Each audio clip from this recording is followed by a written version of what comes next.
Just this week, the Supreme Court decided to take a case challenging the district map for the entire state on the basis that it violates the Constitution and the Voting Rights Act. The plaintiffs allege that Alabama's latest redistricting scheme stuffs black voters into supermajority black districts with the intent of preserving the maximum amount of majority white districts and thus diluting black voters' power in the state. The case will go before the same court that gutted the Voting Rights Act last year. It'll be a high-stakes battle with potentially huge implications for the way redistricting and the Voting Rights Act are used in the future. Joining me now to discuss it is Lawrence Tribe, professor of constitutional law at Harvard Law School and author of Uncertain Justice, the Roberts Court and the Constitution. The Roberts Court's racial jurisprudence has been quite controversial. I think as an amateur, I'm not a lawyer, quite bad. How do you describe what this court has done on these key issues of race, particularly in the Voting Rights Act case?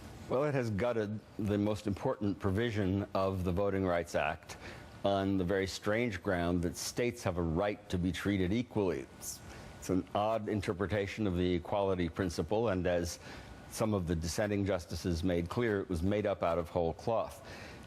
The question is whether they're going to gut the rest of the act and the basic principle that even intentional discrimination is going to be invulnerable now. And I'm hopeful that this case will show that there are limits to how far the court is going to go to basically dismantle racial justice.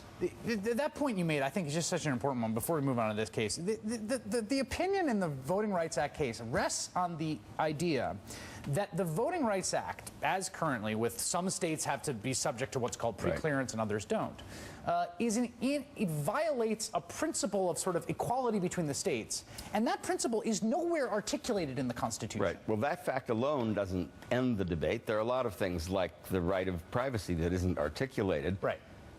But not only is it not articulated, it's hard to reconcile with our constitutional history. The states are not equal. They come into the Union on an equal footing, but if they have a different history, it's reasonable for Congress to take that into account. Yes. And the basic reasoning of the court in that case, which we criticize in Uncertain Justice, was that because we now have less racial problems, we can afford to basically put away the shield. I mean, Ginsburg was brilliant in explaining what was wrong with that logic. She said it's like going out in a storm with an umbrella and saying, because it's kept you from getting wet, you can get rid of the umbrella. That's right. And they make, and that's why this applies, I think, to this case that's going to come before the court in the case of Alabama redistricting.